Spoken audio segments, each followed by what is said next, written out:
One subscription, ये काफ़ी चर्चा में है। क्या है ये? सर, नई शिक्षा नीति के अंतर्गत ये प्रावधान किया गया है जिससे एक सब्सक्रिप्शन पे जो है पूरे देश के स्टूडेंट, प्रोफेसर्स, ये सबको जो है सर अंतर्राष्ट्रीय जर्नल को एक्सेस करने का मौका मिलेगा और इससे जो है अपने यहाँ रिसर्च एंड डेवलपमेंट को काफ़ी इंकरेजमेंट मिलेगा। भारत एक संप्रभुता वाला देश है। India is a sovereign country. इसका मतलब क्या होता है? सर, संप्रभुता का मतलब ये होता है कि ना ही हम लोग अपने इंटरनल मैटर के लिए ना ही एक्सटर्नल मैटर के लिए किसी दूसरे देश पे डिपेंडेंट है। क्या आप इसका एग्जाम्पल कुछ दे सकते हैं? हाँ सर, जैसे सर जब हम लोगों ने आर्टिकल 370 को सर अबॉलिश किया, नागरिकता संशोधन अधिनियम लेके आए, तो चाइना और पाकिस्तान हम पे प्रेशर बना रहे थे, पर इंडिया ने साफ इनकार कर दिया क्योंकि ये हमारा अपना निजी मैटर था। वैसे ही सर जब हम लोग रशिया से S-400 या जब पेट्रोलियम परचेज कर रहे थे तो अमेरिका हम लोग पे दबाव बना रहा था सर, लेकिन हम लोग जो है उसके दबाव के बावजूद भी जो है अपना ट्रेड बरकरार रखे। वक़्फ़ का मतलब क्या होता है?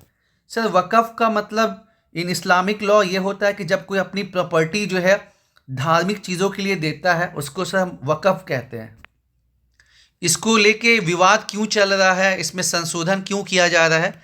सर, क्योंकि सर अभी जो वक़्फ़ का जो मैनेजमेंट होता है सर, वक़्फ़ बोर्ड जो है सर वो ट्रांसपेरेंट नहीं है सर, और बहुत से मामले सर जो आए हैं वो करप्शन के और माल एडमिनिस्ट्रेशन के आए हैं।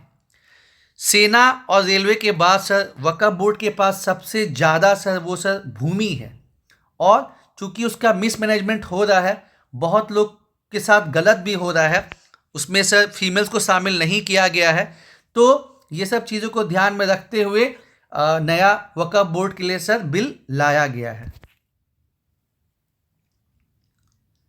भारत भी सेकुलर है, वेस्टर्न कंट्रीज भी सेकुलर हैं, फिर जो भारत में जो आपका पंथ निरपेक्ष है ये वेस्टर्न कंट्रीज से कैसे अलग है? सर, हमारे यहाँ भले जो संविधान में 42वें संशोधन से जो है पंथ निरपेक्ष को ऐड किया गया हो, लेकिन शुरू से ही सर जो अपना देश है वो सर्वधर्म समभाव का प्रिंसिपल लेके चलता है सर, और धर्म हमारे यहाँ एक वे ऑफ लाइफ है सर। तो हम लोग धर्म से दूरी नहीं बनाते हैं, बल्कि सभी धर्मों की इज्जत करते हैं और सबको साथ लेके चलते हैं, ठीक है। लेकिन सर जो पश्चिमी देश है वहाँ पे पास्ट के एक्सपीरियंस के बेसिस पे जो वहाँ पे फादर हुआ करते थे और जो चर्च का डोमिनेशन था, उस वजह से जब वहाँ पे स्टेट एग्जिस्टेंस में आए तो कंप्लीट सेपरेशन हुआ धर्म का और स्टेट का। तो हम लोग के यहाँ सर सर्वधर्म संभव है और उनके यहाँ है कि स्टेट को धर्म से कोई मतलब ही नहीं रखना है। अभी हाल ही में सुप्रीम कोर्ट ने कोई फैसला दिया है क्या? सर, चूंकि जो ये 42वां संशोधन है सर ये इमरजेंसी के टाइम पे हुआ था, तो इसको लेके सोशलिज्म को लेके सर PIL डाला गया था कि वो गलत हुआ।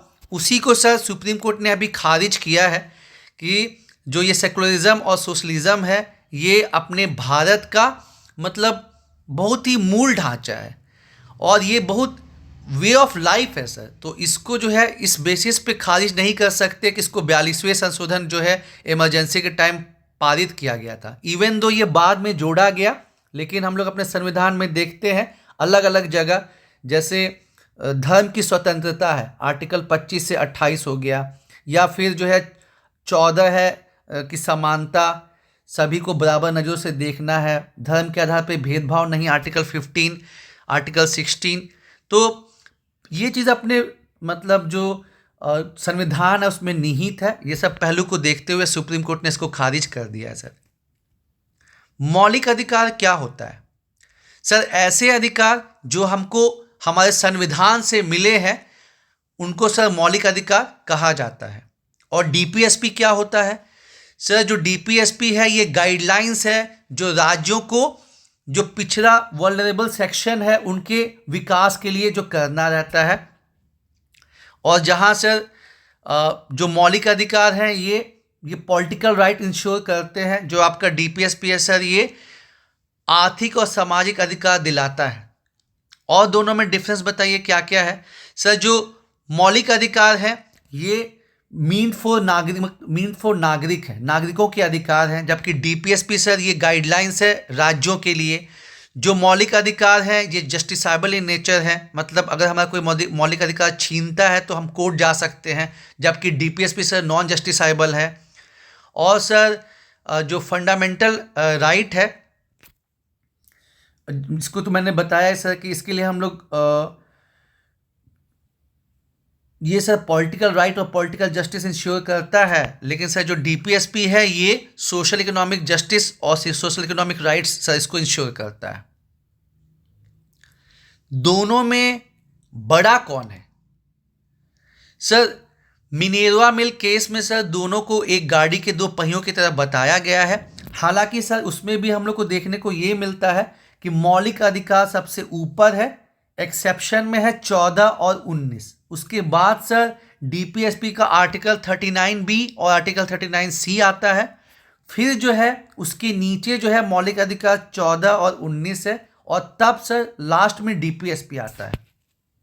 तो ऐसा क्यों है कि दो ऐसे मौलिक अधिकार हैं जो कि डीपीएसपी से नीचे हैं?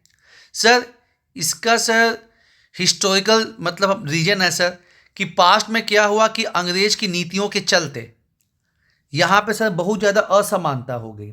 जो 7% जमींदार हैं उनके पास 60% जमीन हो गई, और उस समय संपत्ति का अधिकार जो सर वो सर मौलिक अधिकार था। तो दिक्कत ये आने लगी कि जमींदार अपनी ज़मीन देने को तैयार नहीं होने लगे।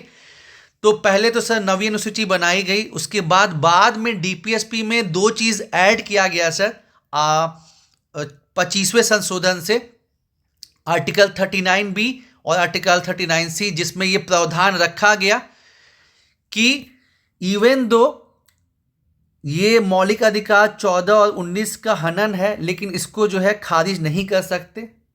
ऐसी क्या चीज़ थी 39B 39C में? सर आर्टिकल 39B में रखा गया कि जो कंसंट्रेशन ऑफ वेल्थ है वो कुछ ही हाथों में सीमित नहीं रहे।